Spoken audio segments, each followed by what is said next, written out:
हम लोग पढ़ रहे हैं धर्म के बारे में। तो धर्म से संबंधित जो हमने अर्थ पढ़ा था, परिभाषा, तो उसमें जो भी बातें हमने पढ़ी उन्हीं को ज्यादातर हम लक्षण विशेषताओं में लिखते हैं। तो इसमें सबसे बड़ी जो विशेषता है वो है, धर्म में क्या होता है कि अलौकिक शक्ति पर विश्वास होता है ना। इसका आधार, मतलब धर्म का मुख्य आधार यही, अलौकिक शक्ति पर विश्वास ना। जो भी व्यक्ति धर्म को मानता है इसको हम कहते हैं आस्तिक, है ना। एक होता है आस्तिक, एक होता है नास्तिक। जो धर्म को मानता है वो आस्तिक होता है, धर्म को नहीं मानता है वो नास्तिक, ईश्वर को नहीं मानना, है ना। तो जो व्यक्ति धर्म को मानता है उसको भरोसा होता है कि भाई कोई अलौकिक शक्ति है। अलौकिक मतलब जो इस लोक की नहीं, है ना। लौकिक और अलौकिक, अलौकिक को पारलौकिक भी बोलते हैं। पारलौकिक या अलौकिक और इहलौकिक।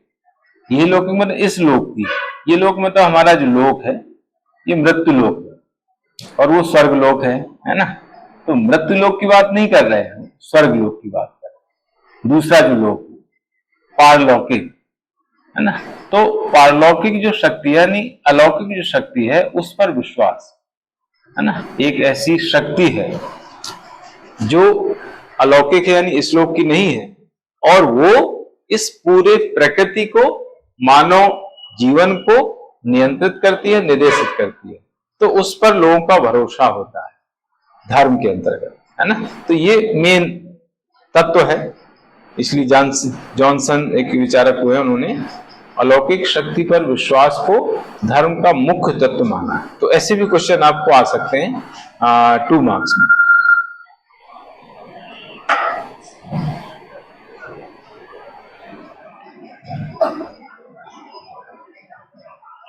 हेलो, हाँ, गुड आफ्टरनून, गुड आफ्टरनून।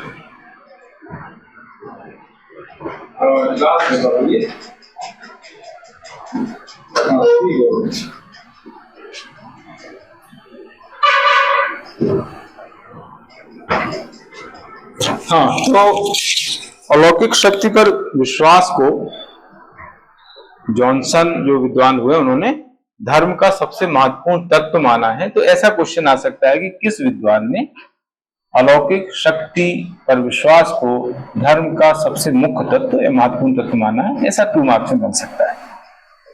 मतलब जब भी हम धर्म की बात करते हैं तो उसमें सबसे पहले यही आता है कि अलौकिक शक्ति पर विश्वास। हमने अर्थ में भी पढ़ा है ना, धर्म अलौकिक शक्ति पर विश्वास पर आधारित है।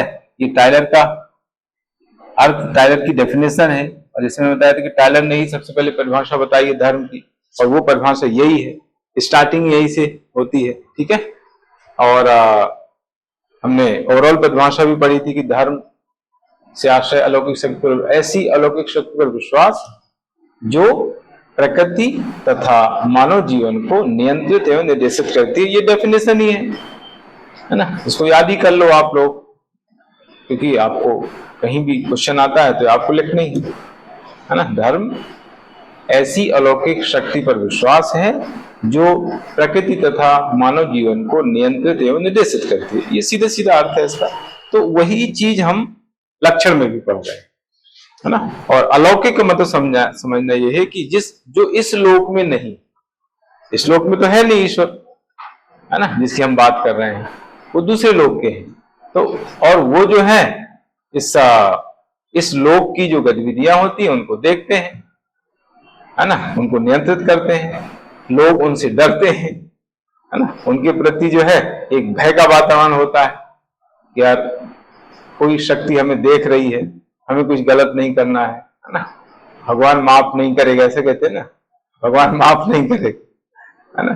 तो इस तरीके से जो है लोगों को ऐसा भरोसा होता है, विश्वास होता है कि भाई कोई ना कोई शक्ति है जो हमारे कार्यों को देख रही है, हमारी करतूतों को देख रही है। लेकिन फिर भी लोग नहीं मानते कुछ लोग फिर भी नहीं मानते, करते है ना, क्योंकि उनको फिर धर्म पर उतना भरोसा नहीं, वो नहीं मानते कि भाई कोई शक्ति है, उनको लगता कुछ नहीं, इसलिए वो करते हैं ऐसा काम, है ना। लेकिन जो धर्म को मानते हैं उनको भरोसा होता है भाई कोई अलौकिक शक्ति है जो हमारे जो काम है, हमारे जो कारनामे हैं वो देख रही है, तो हमें जो ऐसे कारनामे नहीं करना है जिसका हमें ऊपर जवाब देना पड़े कि भाई देखो हमने ऐसा किया, गलत किया, है ना। ठीक है, तो ये है पहला पॉइंट, पहला लक्षण, अलौकिक शक्ति पर विश्वास। धर्म के अंतर्गत कुछ कार्यकलाप होते हैं, कुछ क्रियाएं होती हैं, इसको हम धार्मिक क्रियाएं बोलते हैं। हर धर्म में कुछ ना कुछ गतिविधियां होती हैं, क्रियाएं होती हैं, है ना। जैसे कर्म कांड वगैरह होते हैं, पूजा पाठ वगैरह होते हैं ना, आरती है, पूजा पाठ है, प्रार्थना वगैरह होती है ना। तो ये जो है धार्मिक क्रियाएं होती हैं। धार्मिक क्रियाएं कुछ सामान्य होती हैं, कुछ विशिष्ट होती हैं। धार्मिक क्रियाओं को दो भागों में बांट दिया गया है। एक होती है सामान्य और दूसरी है विशिष्ट। सामान्य विशिष्ट का मतलब क्या है? सामान्य मतलब जो हर जगह होती है, रोज होती है। जैसे हम घर में रोज जो है पूजा आरती वगैरह करते हैं, प्रार्थना करते हैं, ये सामान्य। विशिष्ट मतलब कुछ विशेष अवसरों पर होती है, जैसे विवाह है, तो विवाह के अवसर पर जो धार्मिक क्रिया होती है वो रोज नहीं होती है ना। तो विशेष अवसर जो होते हैं, कुछ वैदिक ऐसे अनुष्ठान करवाया है, कुछ यज्ञ जैसे होता है, तो यज्ञ के समय जो धार्मिक कार्यकलाप होते हैं वो रोज नहीं होते, है ना। तो सामान्य का मतलब होता है कि जो समानतः रोज होती है, जो हम घर में, अपने घर में जो है कुछ धार्मिक क्रियाएं रोज करते हैं, रोज पूजा पाठ करते हैं, आरती करते हैं, वो सामान्य हो गई। विशिष्ट का मतलब होता है कुछ विशेष अवसरों पर वो होती है, कभी कभी होती है, रोज नहीं होती है ना। यज्ञ के समय होती है, जैसे कोई कथा कराई, है ना, यज्ञ कराया, विवाह हुआ, तो उस दौरान जो है कुछ विशेष कार्यकलाप होते हैं। जैसे बच्चे का जनेऊ होता है, यज्ञोपवीत। अभी एक संस्कार में हम पढ़ेंगे, संस्कार के अंतर्गत एक संस्कार आता है उपनयन संस्कार। उपनयन संस्कार, इसी को हम जनेऊ संस्कार बोलते हैं, इसी को बोलते हैं यज्ञोपवीत। तो जनेऊ जो संस्कार होता है उसमें जो गतिविधियां होती है, जो भी धार्मिक क्रिया होती है, वो लगभग वही होती है जो विवाह के समय होती है ना। तो इस तरह की जो क्रियाएं होती हैं उनको बोलते हैं विशिष्ट क्रियाएं, जो कभी कभी होती है, विशेष अवसरों पर होती है। और इनके लिए कुछ विशिष्ट लोग होते हैं, अभी हम आगे कहेंगे, जो धार्मिक विशेषज्ञ होते हैं उनको बुलाना पड़ता है। रोज की जो गतिविधियां, रोज की धार्मिक क्रिया, वो तो हम ही कर लेते हैं, हमें बाहर से नहीं बुलाना पड़ता है, किसी पंडित को नहीं बुलाना पड़ता है रोज के लिए। कुछ हम यज्ञ करवाते हैं, है ना, अनुष्ठान करवाते हैं, या विवाह संपन्न होता है तो उसमें जो है खुद तो कर नहीं सकते हो, पंडित बुलाना पड़ता है ना। तो धार्मिक विशेषज्ञ होते हैं, यानी विशिष्ट जो क्रियाएं होती हैं उन क्रियाओं को संपादित करने के लिए कुछ धार्मिक विशेषज्ञों की जरूरत पड़ती है, यानी पंडितों की जरूरत होती है, उनको जो है बुलाया जाता है। तो यह है धार्मिक क्रियाएं।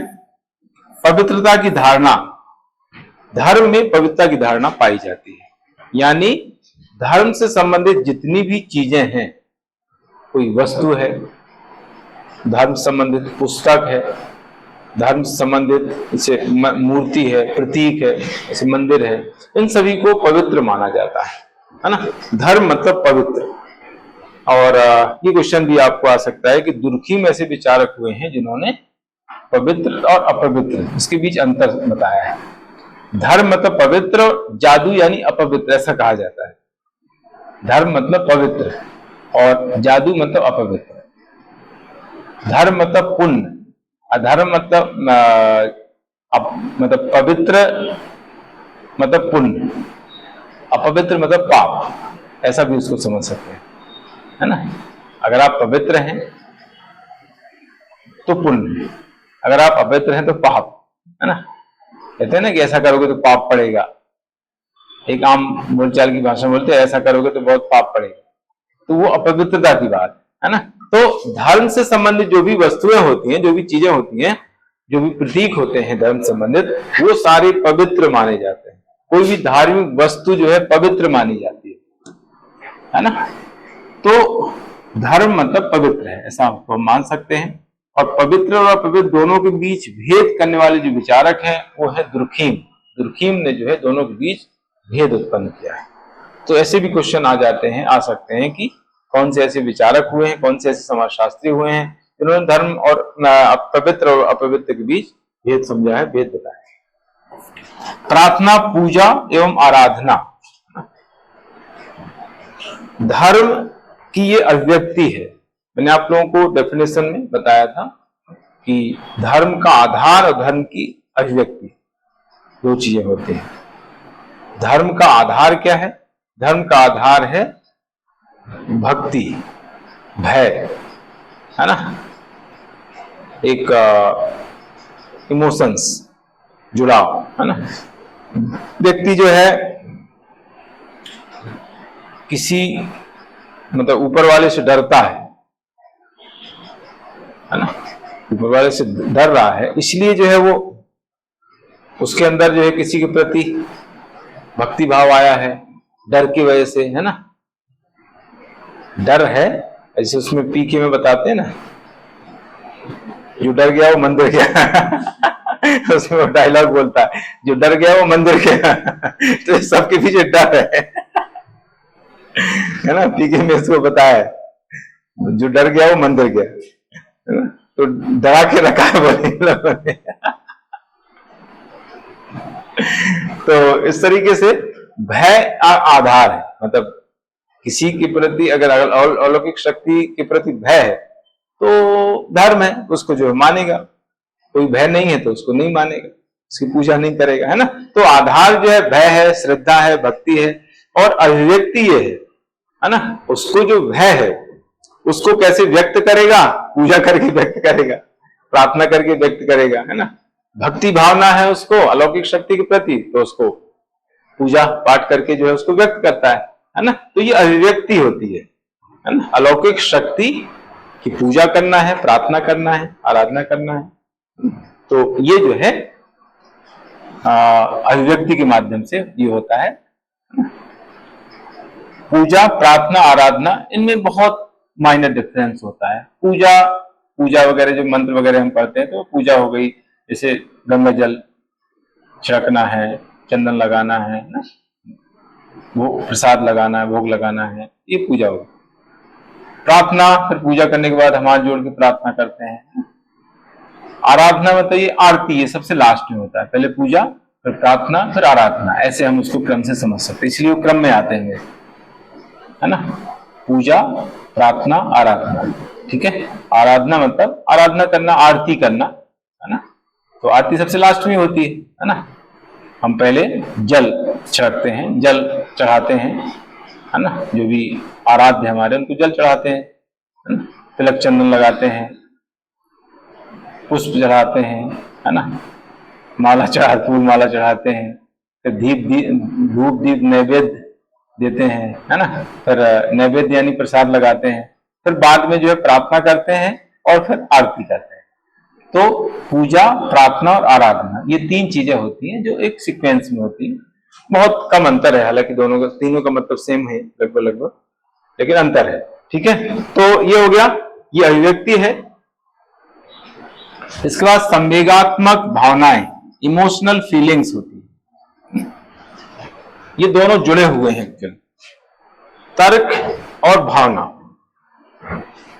इसमें तर्क का अभाव पाया जाता है, इमोशंस होते हैं, है ना। हम जो है या उसको कह सकते हैं विश्वास। दो चीजें होती है, एक तर्क होता है, एक विश्वास होता है। तो तर्क जो है इसमें नहीं पाया जाता है ना। धर्म में तर्क का कोई स्थान नहीं होता है, विश्वास होता है। हम जो है, हमें विश्वास है कि ईश्वर है, कोई अलौकिक शक्ति है, हम उस पर तर्क नहीं लगाएंगे, है ना। ये नहीं पूछेंगे भाई आप बताओ कैसे है, सिद्ध करो, है ना, क्या उसका लॉजिक है, क्या साइंस है, ऐसा नहीं सोचते। अलौकिक शक्ति है मतलब है, भरोसा है, विश्वास। तो तर्क का भाव पाया जाता है, ये विश्वास पर आधारित है। और कहीं ना कहीं जो है हमारे इमोशंस जो है उसके अलौकिक शक्ति के साथ जुड़े रहते हैं, इसलिए हम जो है उसकी पूजा करते हैं, उसकी आराधना करते हैं। तो दोनों चीजें सेम है, लगभग मतलब मिलती जुलती हैं। संवेगात्मक भावनाएं हमारी जो है अलौकिक शक्ति के प्रति भावनाएं होती है, धर्म में जो है भावनाएं होती हैं, और उन भावनाओं के जरिए जो है हम उससे कनेक्ट कर पाते हैं। हमारा कहीं ना कहीं कनेक्शन है, हमारा कहीं ना कहीं संबंध है, और वो संबंध कैसा है? भावनात्मक संबंध। इसमें तर्क को कोई स्थान नहीं दिया जाता है, हम इसमें तर्क नहीं लगाते हैं, है ना। बोल दिया कि भाई अलौकिक शक्ति है मतलब है ना। तो ये हो गया विशेष धार्मिक सामग्री और प्रतीक। धर्म जो धार्मिक कार्यकलाप होते हैं, धार्मिक क्रियाएं होती हैं, उनमें कुछ विशेष सामग्री यूज की जाती है। सामग्री यूज क्या की जाती है? जैसे मैंने बताया है, जल है, गंगा जल, पुष्प है, धूप है ना, चंदन है, हल्दी है ना, कंकु है ना, नैवेद्य है, चावल है ना। तो ये सारे क्या है? ये सारी सामग्री इसमें यूज की जाती है ना। गर्व घंटी हो गया, माला हो गया, ठीक है, फल हो गए ना, दूब हो गई ना। तो ये सारी सामग्री जो है यूज की जाती है धार्मिक कार्यकलापों में। फिर प्रतीक होते हैं, है ना। प्रतीक में जैसे मंदिर है, मस्जिद है, क्रॉस का निशान होता है ना, स्वस्तिक हो गया, हाँ, प्रतीक में स्वस्तिक भी आ जाता है। तो ये सारे जो है प्रतीक होते हैं, जिनसे जो है हम पहचान लेते हैं कि भाई ये वो धर्म है, ठीक है। उस धर्म के बारे में हमें जानकारी उस प्रतीकों के माध्यम से मिल जाती है। तो सभी धर्मों में धार्मिक कार्यकलाप होते हैं और उन कार्यकलापों को जो है कुछ सामग्री उसमें यूज की जाती है और सब में प्रतीक पाए जाते हैं, और इन प्रतीकों के माध्यम से ही जो है हम उसको पहचानते हैं, उस धर्म को। निषेध, इसको इंग्लिश में कहते हैं टैबूज, टैबू। कभी कभी जो है टैबू हिंदी में ही लिख देते हैं। टैबू इंग्लिश टर्म है, लेकिन टैबू को कभी कभी हिंदी में टैबू लिख दिया जाता है। ये आपके 5वीं यूनिट में जो मध्य प्रदेश की जनजातियों की जो परंपराएं हैं, विवाह है, विश्वास है, धार्मिक कार्यकलाप, उसके अंतर्गत टैबू आता है। इसमें हाँ, वो प्रोहिबिशन वो गलत लिखा होगा। ये प्रोहिबिशन मतलब मनाही होती है, निषेध बोलते हैं, वो एक नॉर्मल उसका ट्रांसलेशन हो गया। ये स्पेसिफिक ट्रांसलेशन है। निषेध मतलब प्रोहिबिशन बोलते हैं ना, जैसे किसी चीज को मना कर देते हैं, भाई ऐसा प्रोहिबिटेड है यानी मना है, तो वो वैसा वाला प्रोहिबिशन। लेकिन ये निषेध मतलब ये धार्मिक क्षेत्र में निषेध जो होता है उसको टैबू बोलते हैं, है ना। वो नॉर्मल टर्म हो गया प्रोहिबिशन, है ना। लेकिन धार्मिक क्षेत्र में निषेध को टैबू बोला जाता है। तो कभी कभी होता है, कभी कभी जो है टैबू वर्ड लिखा आ जाता है, और ये जनजातीय क्षेत्र में ज्यादा चलता है। मतलब जनजाति नहीं, टोटम अलग है। टोटम टैबू दोनों जनजातियों पाए जाते हैं, दोनों का संबंध साथ में आते हैं दोनों। टोटम मतलब मैंने पहले बताया कि टोटम क्या होता है। टोटम एक जनजाति में कोई एक प्रतीक है जनजातियों में, मतलब वो कोई वस्तु भी हो सकती है, कोई पौधा भी हो सकता है, कोई निर्जीव वस्तु हो सकती है, सजीव वस्तु हो सकती है ना। टोटम जिसके साथ उनका गहरा संबंध है, एक नाता होता है, और उसका उनके सामाजिक जीवन में, आर्थिक जीवन में कोई विशेष महत्व होता है, उसको वो टोटम मान लेते हैं। कभी कभी जो है उससे अपनी उत्पत्ति भी मानते हैं, इसलिए वो टोटम मान लिया गया, है ना। अरे बाप रे, बुलाना, उसको चालू करना पड़ेगा वापस। फ्लैक्चुएट होने से दिक्कत है।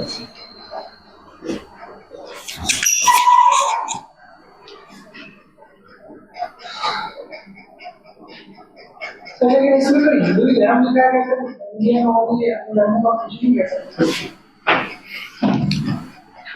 नहीं, हिंदू धर्म ऐसा कहीं लिखा नहीं है, ये धर्म लिखा है। आपको हिंदू धर्म के हिसाब से विचार होते नहीं, धर्म मतलब वो वैसे तो सभी आते हैं, धर्म मतलब सभी धर्म है। बाकी अपन अन्य उदाहरण भी दे सकते हैं, जैसे क्रॉस का मैंने उदाहरण दिया है, क्रिश्चियन धर्म में आता है। क्रिश्चियन धर्म में उस क्रॉस का आता है ना निशान, प्लस आता है। क्रॉस कैसे आता है? प्लस आता है। हाँ, तो चलता है, सब वही लोग रहते हैं ज्यादातर। नहीं, कुछ उदाहरण दे सकते हैं, बाकी ज्यादातर यही एग्जाम्पल चलते हैं।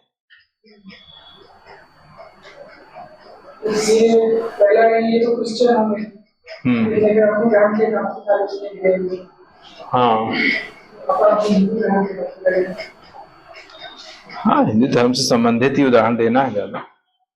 ज्यादातर चेक करने वाले भी वही रहते हैं चेक भी वही करते हैं। इस्लाम धर्म वाले तो कम ही आते हैं, बहुत रेयर आते हैं।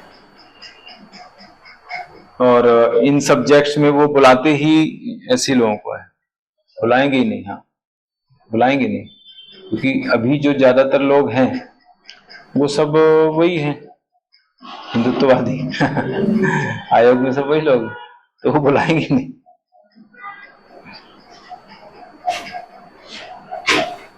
ये अच्छा हो गया ना, ये तो ये भी हो गया। हाँ, निषेध की हम बात कर रहे थे, टैबू, इसको टैबू बोलते हैं। और ये जनजातीय समाजों में प्रचलित होते हैं। जनजातीय समाजों में टोटम और टैबू। टोटम के बारे में बता रहा था कि टोटम जो होता है ये कोई प्रतीक होता है, इसमें सजीव वस्तु भी हो सकती है, निर्जीव वस्तु भी हो सकती है, और उससे, उस वस्तु से उस जनजाति का गहरा रिश्ता होता है, और उस वस्तु का उस जनजाति के सामाजिक और आर्थिक जीवन में उसका विशेष महत्व होता है ना। जैसे मैंने पहले ही बताया था कि जैसे टोडा जनजाति है, तो टोडा जनजाति का जो टोटम है भैंस है।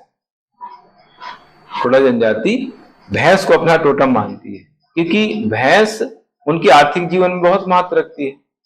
टोडा जनजाति भैंस पालन का काम करती, पशुपालक है, और भैंस पालती है, और उसी से जो है उनकी आजीविका चलती है, जीवन यापन होता है। उसका दूध निकालते हैं, बेचते हैं, खाते हैं। उनका पूरा जो जीवन यापन है वो भैंस पर ही निर्भर है, इसलिए उन्होंने अपना टोटम भैंस को ही मान लिया।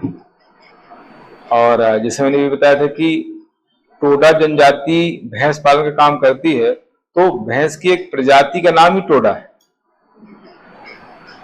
भैंस की जो प्रजाति है ना, तो उसमें एक टोडा प्रजाति है भैंस। ऐसा जैसे मुर्रा प्रजाति होती है, एक भदावरी प्रजाति है, एक टोडा भी प्रजाति है ना, भैंस की प्रजाति मुर्रा, है ना। तो ये इस तरह से टोटम होता है। फिर उससे जुड़ा हुआ टैबू है। टैबू मतलब होता है निषेध, मतलब टोटम को किसी तरह का नुकसान पहुंचाना निषेध है, इसी को टैबू बोलते हैं। मतलब जो जनजातियां होती हैं वो अपने टोटम को नुकसान नहीं पहुंचा सकती, तो ये निषेध होता है। मतलब टोटम को नुकसान पहुंचाना टैबू है, निषेध, मनाही रहती है, प्रतिबंधित होता है, तो उसको टैबू बोलते हैं। तो टैबू निषेध जो है, ये टैबू ये धार्मिक क्षेत्र में प्रचलित है, जनजातियों में खासतौर से टैबू इसको बोला जाता है। तो निषेध में यही है कि धार्मिक जो कार्यकलाप होते हैं उसमें जो है कुछ चीजों की मनाही रहती है कि भाई ऐसा नहीं कर सकते, हिंसा नहीं करना है, झूठ नहीं बोलना है, व्याभिचार नहीं करना है, बेईमानी नहीं करना है ना। इस तरह की जो है मनाही होती, निषेध होता है कि भाई ऐसा काम नहीं करना। जैसे कोई पूजा पाठ करता है, या मान लीजिए उसको यज्ञ में बैठना है, तो सुबह से जो है उसको कुछ खाना नहीं खाना है, अन्न नहीं खाना है, पानी नहीं पीना है, तो इस तरह से निषेध होते हैं, है ना। इसी को कहते हैं टैबू, जो धार्मिक क्षेत्र में प्रचलित होते हैं। धार्मिक शास्त्रण, धार्मिक शास्त्रण मतलब धार्मिक क्षेत्र में जो पंडित होते हैं, विद्वान होते हैं, उनका एक शास्त्रण होता है, उनकी एक हायरार्की होती है, उसको बोलते हैं पद सोपान। शास्त्रण को पद सोपान बोला जाता है, इंग्लिश में कहते हैं हायरार्की, रिलीजियस हायरार्की, यानी सबसे ऊपर कौन होगा, फिर उसके नीचे, फिर उसके नीचे, इस तरह से एक हायरार्की होती है। खासतौर से मंदिरों में पाई जाती है, जो बड़े बड़े मंदिर होते हैं उसमें सबसे बड़ा पंडित है ना। हाँ, इसका भी कह सकते हैं शंकराचार्य, चार जो शंकराचार्य माने जाते हैं वो सबसे हिंदू धर्म में सबसे सर्वोपरि होते हैं। ऐसे ही इस्लाम धर्म से और क्रिश्चियन में पोप होते हैं, पोप जॉन पॉल, क्रिश्चियन में जो है सबसे ऊपर पोप माने जाते हैं, है ना। और ऐसी इस्लाम धर्म में भी होते हैं, है ना। हाँ, मौलवी। और बौद्ध धर्म में जैसे हमारे यहाँ पर वो हैं दलाई लामा, तिब्बत के जो धर्मगुरु हैं, हमारे इंडिया में ही रहते हैं, धर्मशाला में दलाई लामा। तो इस तरीके से जो है हर धर्म में ये हायरार्की पाई जाती है कि सबसे ऊपर कौन होगा, फिर उसके नीचे कौन होगा, फिर उसके नीचे कौन होगा, ये धार्मिक कार्यकलाप करते हैं। धार्मिक जो पंडित होते हैं उनकी एक हायरार्की, उनका एक पदसोपान होता है और उनका समाज में महत्व होता है ना। धार्मिक कार्यकलाप करने वाले जो इस तरह का क्रियाएं करते हैं, धार्मिक क्रियाएं, उनका समाज में एक विशेष इंपॉर्टेंस होता है, महत्व होता है, लोग उनका सम्मान करते हैं। धार्मिक विशेषज्ञों की आवश्यकता, ये मैंने जैसे बताया था, कोई भी अनुष्ठान कराना है, कोई भी धार्मिक कार्य कराना, विशेष धार्मिक कार्य, उसके लिए धार्मिक विशेषज्ञों की जरूरत होती है। मैंने आप लोगों को बताया था कि दो प्रकार की धार्मिक क्रियाएं होती हैं, एक सामान्य होती है, एक विशेष होती है। तो सामान्य जो धार्मिक क्रियाएं वो रोज हम करते हैं, घर में करते हैं, उसमें किसी धार्मिक विशेषज्ञ की जरूरत नहीं पड़ती है। जब हम कुछ विशेष अवसरों पर कुछ विशिष्ट धार्मिक कार्य करवाते हैं, यज्ञ अनुष्ठान है ना, ये विवाह के अवसर पर कोई होता है, जिसमें मैंने बताया था कि यज्ञोपवीत जनेऊ संस्कार होता है, तो उसमें जो है पंडितों की जरूरत होती है ना। जैसे सतचंडी यज्ञ, नौचंडी यज्ञ होता है ना, और इनमें क्या है कि ज्यादा पंडित लगते हैं। अलग अलग अनुष्ठान में पंडितों की संख्या अलग अलग डिसाइड की गई है, किसी में 5 लगते हैं, किसी में 7 लगते हैं, किसी में 9, किसी में 11, इस तरह से पंडित लगते हैं। तो ये धार्मिक विशेषज्ञ होते हैं, वो विशेष अवसरों पर धार्मिक कार्यकलाप, धार्मिक क्रियाएं संपादित कराते हैं। ठीक, तो ये इस तरीके से इसकी लक्षण विशेषता हो जाती है। इसके बाद धर्म के लिए आवश्यक तत्व क्या है, यानी धर्म में क्या जरूरी है, कौन कौन से तत्व धर्म में होना चाहिए, होते हैं, तो वो यहाँ पर पॉइंट लिखे हुए हैं। एक होता है अनुष्ठान। अनुष्ठान एक अलग से टॉपिक भी आपके सिलेबस में आगे बढ़ेंगे, तो एक टॉपिक है अनुष्ठान का, जिसको इंग्लिश में रिचुअल्स लिखा हुआ है। रिचुअल्स पहले क्या था, पुराना जो सिलेबस था, पुराना सिलेबस यानी 2024 के पहले का सिलेबस, उसमें उन्होंने क्या किया था कि संस्कार को ही इंग्लिश में लिख दिया था रिचुअल्स। हिंदी में संस्कार लिखा था और इंग्लिश में उनको लिखा था रिचुअल्स। अभी जो नया सिलेबस आया, उन्होंने क्या अब क्या चेंज किया है, संस्कार को हिंदी में भी संस्कार लिखा है, इंग्लिश में भी संस्कार लिखा है, फिर अनुष्ठान अलग से कर दिया, उसको लिख दिया रिचुअल्स। पहले की आपके सिलेबस में अंतर समझ में आया क्या हुआ है? पहले टॉपिक था संस्कार, अनुष्ठान टॉपिक नहीं था। पहले हिंदी में संस्कार लिखा था और इंग्लिश में उसी को लिखा था उन्होंने रिचुअल्स। अभी जो नया सिलेबस 24 में आया है, उसमें संस्कार को अलग कर दिया उन्होंने। संस्कार हिंदी में भी है और इंग्लिश में भी संस्कार लिखा है, लेकिन एक टॉपिक हिंदी में जोड़ा अंगुष्ठान, अनुष्ठान को लिख दिया उन्होंने रिचुअल्स, जो पहले संस्कार को लिखा हुआ था। ये है सिलेबस का है। सब, हाँ सबकी नहीं है ना, सबकी थोड़ी है। जैसे वर्ण व्यवस्था है, तो वर्ण व्यवस्था को वर्ण सिस्टम बोलते हैं, पुरुषार्थ को पुरुषार्थ ही बोलते हैं, आश्रम व्यवस्था को आश्रम सिस्टम ही बोलते हैं। उसके लिए कोई अलग से इंग्लिश नहीं है, संस्कार के लिए भी नहीं है। लेकिन संस्कार के उन्होंने रिचुअल्स लिखा था, लेकिन अब उन्होंने सुधार दिया, संस्कार को संस्कार ही लिख दिया। तो इनके लिए कोई इंग्लिश टर्म नहीं है, जो हिंदी है वही इंग्लिश है। वर्ण व्यवस्था को उन्होंने कर दिया सिस्टम, बस वर्ण सिस्टम हो गया। वर्ण को वर्ण ही लिखा, ऐसा। तो अनुष्ठान को रिचुअल्स लिखा है। अनुष्ठान एक अलग से टॉपिक है, जैसे मैंने बताया, इसी यूनिट में आगे आएगा। अनुष्ठान क्या होते हैं, धार्मिक, विशेष धार्मिक कार्यकलाप होते हैं, सामान्य नहीं। मैंने जैसे बताया विशिष्ट धार्मिक कार्यकलाप होते हैं, जो विशिष्ट कार्य को संपादित करने के लिए विशिष्ट धार्मिक विशेषज्ञ द्वारा विशेष अवसरों पर विशेष सामग्री के माध्यम से इनको संपादित कराया जाता है। इसमें सब विशेष है, हर चीज विशेष है। अभी आगे जब इसका टॉपिक पढ़ेंगे तो वहां पर मैंने पूरा इसकी डेफिनेशन दी है, उसका डायग्राम भी बनाया है। मतलब कार्य भी विशिष्ट होता है, उसको पूरा करना है, करने वाला विशिष्ट है, अवसर भी विशिष्ट होता है ना, और सामग्री भी विशिष्ट होती है, और विशेष तरीके से उसको किया जाता है। यह अनुष्ठान मतलब रोजमर्रा की जीवन में जो हम धार्मिक कार्यकलाप करते हैं, उनसे अलग कार्यकलाप होते हैं। कोई यज्ञ कराना है तो वो अनुष्ठान है ना, कोई मान लीजिए कथा करानी है, सत्यनारायण की कथा करानी है, वो भी अनुष्ठान के अंतर्गत आता है। इसको कर्मकांड भी बोला जाता है, अनुष्ठान को कर्मकांड भी लिखा रहता है। अनुष्ठान कर्मकांड सेम होते हैं, रिचुअल्स उनको बोलते हैं। तो ये जो है धार्मिक कार्यकलापों के मुख्य तत्व माने जाते हैं। जो भी धर्म है, धर्म का मुख्य तत्व होता है अनुष्ठान, रिचुअल्स। इसके बाद अनुभूतियां, फीलिंग्स, है ना। फीलिंग्स जैसे मैंने बताया, भावनाएं जो हमारी होती हैं, है ना, हमारा अलौकिक शक्ति के साथ जो है एक संबंध होता है, हम उसके साथ कनेक्ट हो जाते हैं। हमें ऐसा लगता है कि भाई हमारे साथ में है, शक्ति हमारे साथ में है ना, हम उससे जुड़े रहते हैं, हमारी भावनाएं उससे जुड़ी हुई हैं और हमें फील होता है, ऐसा फील बार बार आता है कि नहीं हमारे साथ है, अलौकिक शक्ति हमारे साथ है। और जब भी हम प्रॉब्लम में रहेंगे तो अलौकिक शक्ति हमारी सपोर्ट करेगी। इस तरह से एक भावना रहती है, एक फीलिंग रहती है अलौकिक शक्ति के साथ। विश्वास, एक विश्वास है कि अलौकिक शक्ति है और वो हमें देख रही है, हमें सपोर्ट कर रही है। इस तरह की फीलिंग, इस तरह का विश्वास, इस तरह की फीलिंग हमारे मन में हमेशा रहती है। इसमें संगठन होते हैं, अलग अलग संगठन जो है धार्मिक संबंधी जो गतिविधियां होती हैं उनको संपादित कराने के लिए कुछ संगठन होते हैं। जैसे हमारे हिंदू संगठन बहुत सारे काम कर रहे हैं। कुछ भी अगर गलत होता है तुरंत आवाज उठाते हैं, भाई देखो ये हिंदू धर्म के खिलाफ गलत है ना।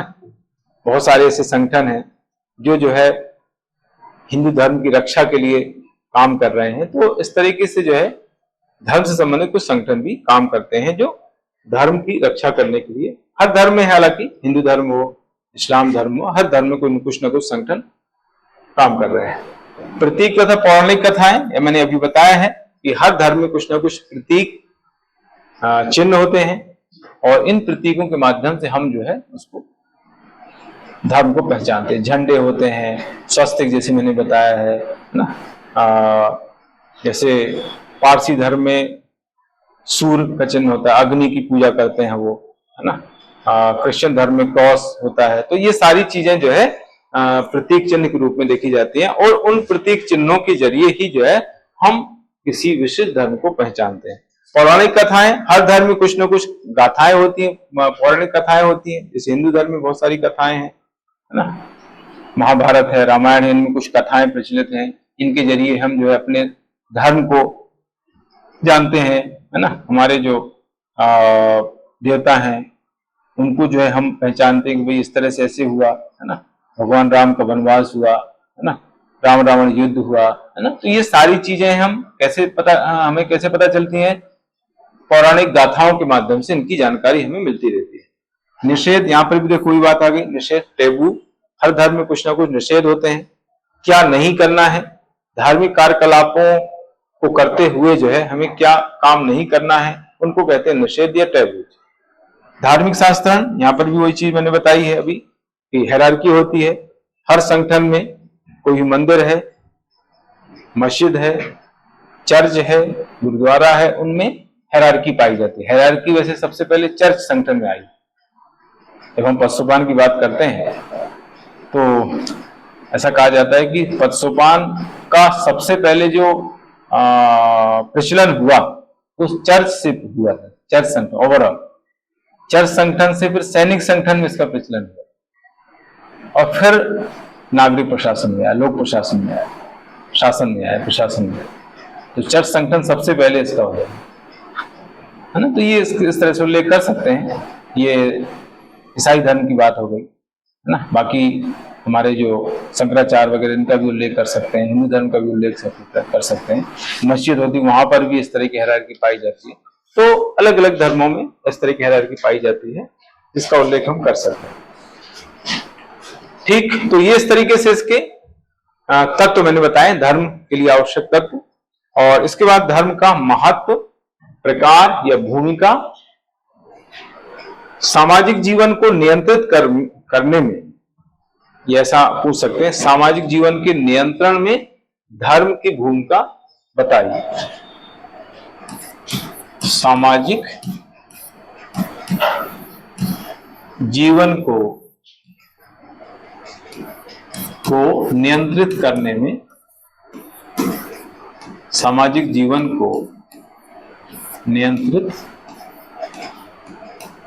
करने में धर्म की भूमिका स्पष्ट कीजिए। ऐसा क्वेश्चन आपको आ सकता है ना। ये 10 मार्क्स में है।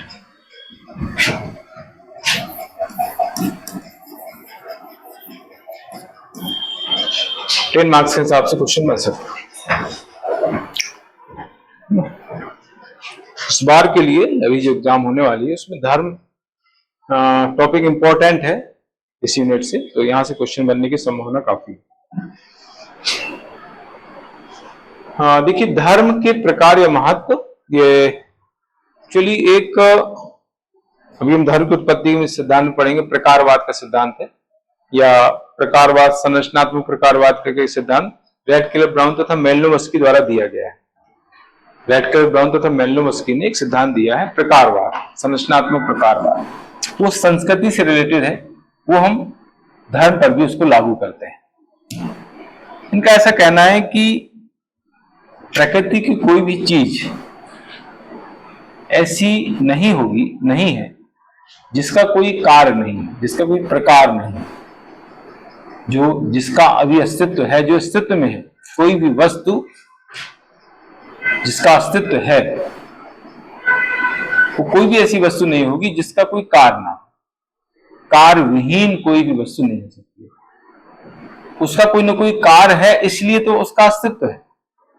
कार्य प्रकार होने के कारण ही उसका अस्तित्व है। अगर उसका कोई काम नहीं हो, हमारी अगर किसी जरूरत को अगर पूरा नहीं कर रही है कोई वस्तु, तो वो खत्म हो जाएगी, वो अस्तित्व में नहीं रहेगी। वही चीज धर्म में भी लागू होती है। धर्म का अस्तित्व क्यों है आज? क्योंकि उसका कोई ना कोई प्रकार है, एक कार्य है। हमारी किसी न किसी जरूरत को धर्म पूरा कर रहा है, इसलिए आज उसका अस्तित्व है ना। उसके बिना उसका अस्तित्व नहीं होता है ना। हमें लगता है कि भाई हमारी जरूरतों को पूरा धर्म कर रहा है, हमारे लिए महत्वपूर्ण है, इसलिए बना हुआ है धर्म, नहीं तो खत्म हो जाता। ठीक है, तो वही चीज इसमें बताई गई है। लोगों को मानसिक तनाव तथा संवेगों से मुक्ति दिलाना, ये इसका एक कार्य का पॉइंट है, महत्व का पॉइंट है ना। लोगों को जब टेंशन होती है तब मंदिर की ओर भागते हैं, है ना। जैसे कहते हैं ना, जो डर गया वो मंदिर गया। जैसे ही उसको प्रॉब्लम हुई तो मंदिर की ओर भागेगा। नहीं होती है तो आराम से मौज मस्ती चलती रहती है, ध्यान नहीं आता है। मंदिर का ध्यान तभी आता है जब कोई संकट आ जाता है, कोई तनाव आ जाता है ना। तो ऐसा उसको लगता है कि भाई मंदिर जाने से हमारा टेंशन दूर हो जाएगा, हमारी समस्या दूर हो जाएगी, इसलिए मंदिर जाता है ना।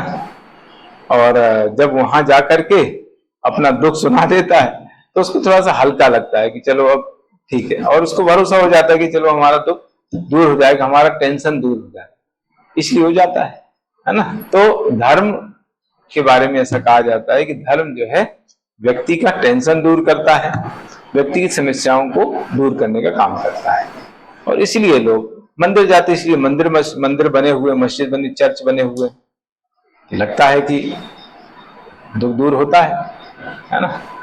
हर कॉलोनी में आप देखेंगे तो कोई ना कोई मंदिर तो मिल ही जाएगा, हर प्लेस में कोई ना कोई मंदिर मिल जाएंगे। तो क्यों है? क्योंकि लोगों का टेंशन दूर करता है मंदिर, है ना। तो एक इसका महत्व कार्य है कि लोगों का मानसिक तनाव, संवेगों से मुक्ति दिलाना, सामाजिक मूल्यों और मान्यताओं की रक्षा करना ना। धर्म एक्चुअली पाप पुण्य से जुड़ा हुआ है, पाप और पुण्य, है ना। ऐसा कहा जाता है कि ऐसा करोगे तो पाप पड़ेगा, इसीलिए व्यक्ति जो है कुछ गलत काम करने से डरता है। जो धर्म को मानता है, धर्म को नहीं मानता है तो वो तो किए जा रहा है, कोई टेंशन नहीं उसको, है ना।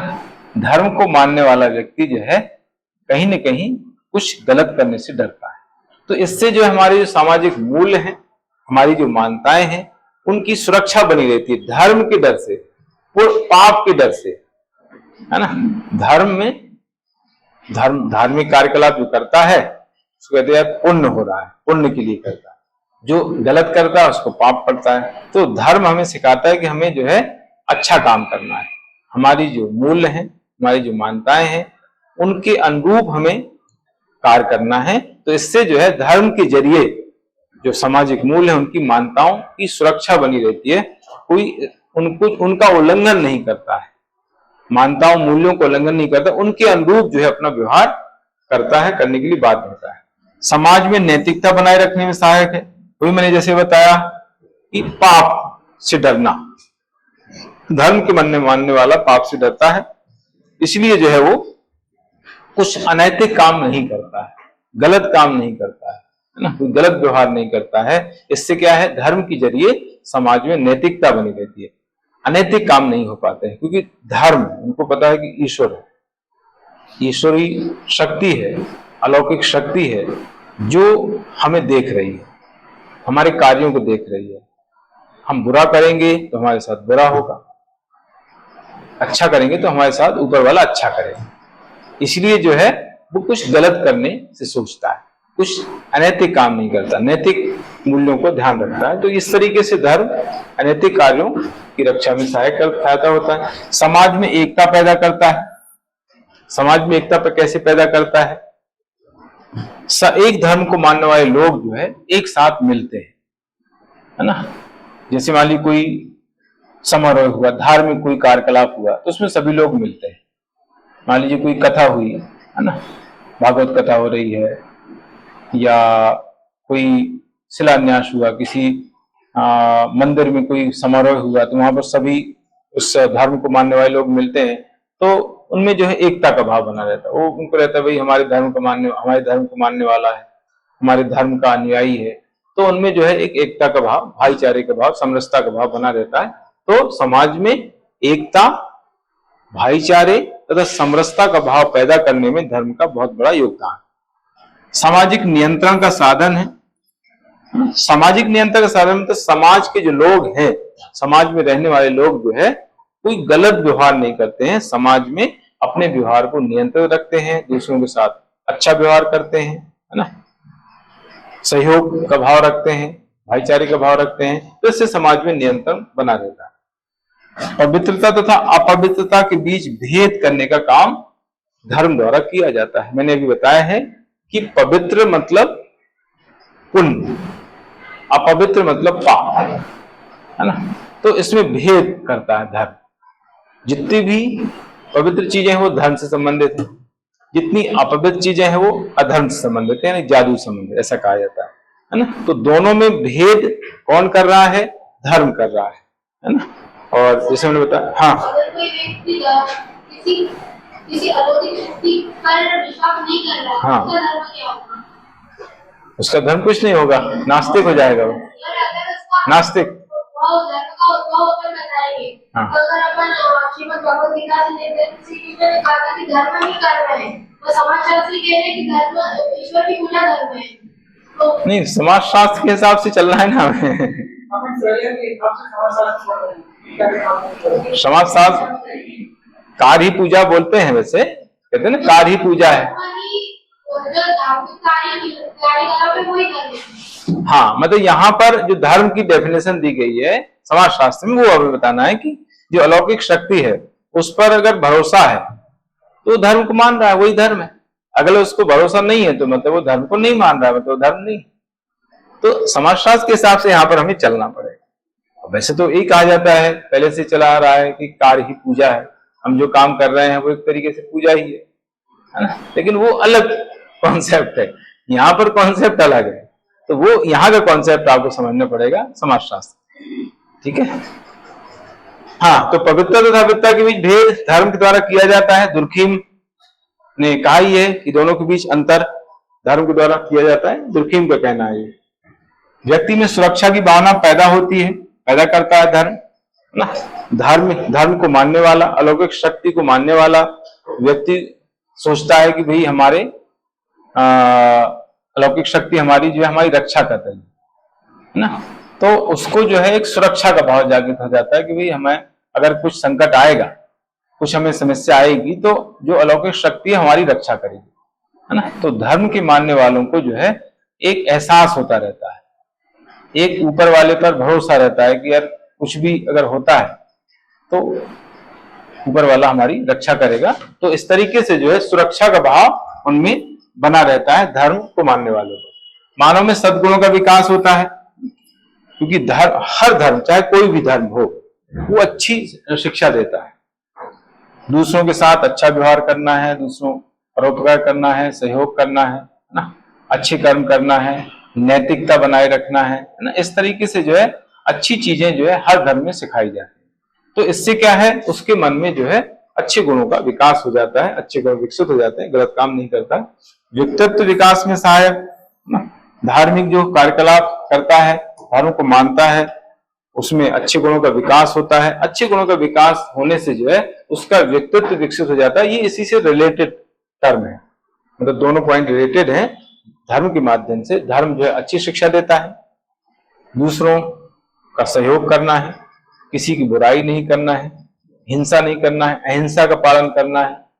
सभी धर्मों में सेम चीजें होती है, सभी धर्मों को सम्मान करना, सर्वधर्म समभाव है ना, वसुधैव कुटुंबकम है, सर्वधर्म समभाव है। इसकी शिक्षा जो है हर धर्म में दी जाती है। तो इनके चलते व्यक्ति में अच्छे गुणों का विकास हो जाता है। जब व्यक्ति में अच्छे गुणों का विकास हो जाता है तो उसका व्यक्तित्व विकसित हो जाता है। तो धर्म जो है अच्छे गुणों का विकास करता है व्यक्ति में, और उसके व्यक्तित्व का विकास करता है। तो दोनों चीजें संबंधित हैं। इसके बाद कर्तव्यों का निर्धारण धर्म के माध्यम से जो है उसके कर्तव्य निर्धारित हो जाते हैं कि समाज के लिए आपको क्या करना है, अपने पिता के लिए क्या करना है, अपने बेटे के लिए क्या करना है ना, अपनी पत्नी के लिए क्या कर्तव्य है। तो ये धर्म के माध्यम से जो है उनके कर्तव्य डिसाइड कर दिए जाते हैं, और इसके माध्यम से अपने कर्तव्यों का पालन करते हुए जो आगे बढ़ता है। मनोरंजन प्रदान करना, धार्मिक जो कार्यकलाप होते हैं उसमें सभी लोग मिलते हैं, बड़े बड़े आयोजन होते हैं, धार्मिक आयोजन, तो उससे सब लोग मिलते हैं, हंसी मजाक होती है ना। जिससे जो है मनोरंजन भी आदि साल होता है। मतलब धार्मिक जो धर्म है एक मनोरंजन का साधन भी आज हो गया है ना। कई लोग जो है इस चक्कर में इस तरह के कार्यकलाप कराते हैं, चलो एंटरटेनमेंट होगा, सब लोग मिलेंगे, मिलना जुलना होगा, है ना। तो आजकल जो है अब एक पॉइंट इसमें एक बढ़ जाएगा, राजनीतिक उद्देश्यों की पूर्ति भी होती है। एक नया तरीका ढूंढ लिया है जो राजनीतिज्ञ है। वो जब भी आप देखते हैं कि चुनाव आने वाले हैं, है ना, तो इस तरह के धार्मिक कार्यकलाप, वो धार्मिक आयोजन करते हैं। जैसे कोई बहुत चर्चित कोई वक्ता है ना, उसको बुलाते हैं, है ना, तो उससे कथा करवाएंगे, राम कथा, हनुमान कथा, है ना। तो सब लोग आएंगे, फिर फोटो खींचेंगे, फिर पेपर में छपेगा, फिर उसका नाम जाएगा, देखो उसने करवाया, उस नेता ने करवाया, है ना। तो एक जनमत तैयार करने के लिए, जनता को लुभाने के लिए, चुनाव के समय वोट बैंक के लिए जो है ये काम किए जाते हैं। तो हाँ, तो राजनीतिक हितों की पूर्ति के लिए भी जो है धार्मिक कार्यकलाप होते हैं। धर्म राजनीतिक हितों की पूर्ति भी करता है। तो एक पॉइंट यहाँ पर हम एक नया पॉइंट जोड़ सकते हैं, शायद इसमें नहीं होगा है? हाँ, लेकिन निगेटिव है, लेकिन है काम, वो भी पॉइंट है वो, मतलब काम तो है, काम तो कर ही रहा है, निगेटिव हो पॉजिटिव हो, लेकिन उसका काम है। तो इसके लिए लोग आजकल इसका यूज कर रहे हैं, धर्म का यूज करते हैं, है ना, राजनीतिक स्वार्थ के लिए धर्म का यूज लोग कर रहे हैं। तो हम उसका कहीं ना कहीं लास्ट में उल्लेख कर सकते हैं। तो कर्तव्य मनोरंजन प्रदान करना, विकास में सहायक, विकास नहीं, सामाजिक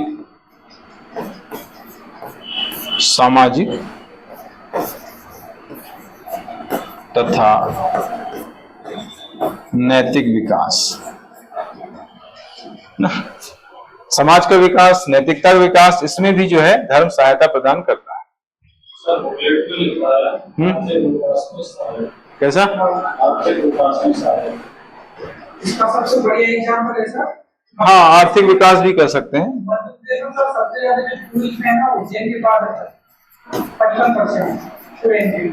हाँ, आर्थिक, सामाजिक, नैतिक तीनों अब लिख दिए, तीनों आ जाएंगे। हाँ, मतलब धन की प्राप्ति भी होती है। जो भी आजकल जो मंदिर हैं, उनको टूरिज्म के तौर पर बनाया जा रहा है ना। जैसे महाकाल लोक है, महाकाल लोक बना, हालांकि धार्मिक स्पॉट है वो, लेकिन उससे सरकार को रेवेन्यू बहुत मिल रहा है, राजस्व बहुत मिल रहा है, लोग कितने जा रहे हैं। ओंकारेश्वर हो गया, महाकालेश्वर हो गया, महाकाल लोक हो गया, तो यहाँ पर लोग जाते हैं। तो एक तरीके से जो है धन की प्राप्ति भी होती है, समाज नैतिकता का विकास भी होता है। तीनों चीजें हम लिख सकते हैं इसमें। सामाजिक संगठन का आधार है, सामाजिक संगठन मतलब समाज में जो एकता है, समाज के जो संगठन है उसको सुदृढ़ करने का आधार है। पवित्रता की भावना को जन्म धर्म के माध्यम से दिया जाता है। जो धर्म को मानने वाले हैं उनके अंदर जो है पवित्रता की भावना बनी रहती है और इससे जो है वो अच्छे काम करते हैं। तो ये इस तरीके से इसके प्रकार के अंतर्गत 14 पॉइंट मैंने लिखे हैं और इसमें फिर आगे इसके सिद्धांत है, धर्म की उत्पत्ति के सिद्धांत।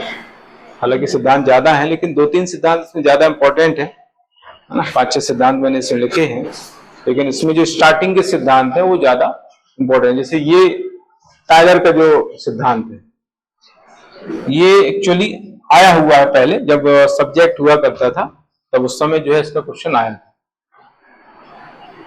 आत्मावाद या जीववाद सब धर्मों का आधार है, ऐसा करके कोटेशन पूछा गया था। एंथ्रोपोलॉजी सब्जेक्ट जब उस समय मेंस में हुआ करता था, एमपीपीएससी मेंस में, तो इसका क्वेश्चन लॉन्ग क्वेश्चन, एक्चुअली उस समय लॉन्ग क्वेश्चन आते थे 600 वर्ड्स में लिखना होते थे। 600 वर्ड्स में लॉन्ग क्वेश्चन आते थे, मतलब उस समय 200 वर्ड्स तो मिनिमम वर्ड थे, 200। अभी मैक्सिमम हो गए, अभी मैक्सिमम 200 होते हैं, पहले मिनिमम 200 हुआ करता था। मतलब 2014 के पहले की बात बता रहा हूं मैं।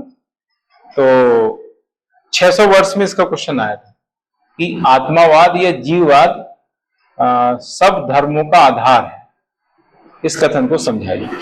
ये कोटेशन टाइलर का कोटेशन है और उसमें ये आत्मावाद या जीववाद जो हम सिद्धांत पढ़ेंगे उसमें एक्सप्लेन करना है, उसको, उस सिद्धांत को एक्सप्लेन करना है। जो कोटेशन पूछा गया तो इसी का है।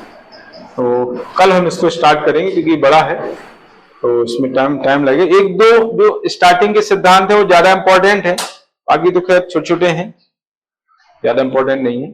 उनका आपको 2 मार्क्स में पूछ सकते हैं। जैसे उसने पूछ लिया कि प्रकृतिवाद के प्रतिपादक बताइए, धर्म की उत्पत्ति संबंधी सामाजिक सिद्धांत का प्रतिपादन किसने किया, जादू टोलने का सिद्धांत किसने दिया, प्रकारवाद का सिद्धांत किसने दिया। ऐसे 2 मार्क्स में कभी पूछ ले। बाकी अगर लॉन्ग क्वेश्चन आएगा तो ये ज्यादा इंपॉर्टेंट है, ये 7 मार्क्स में कोई पूछ सकता है।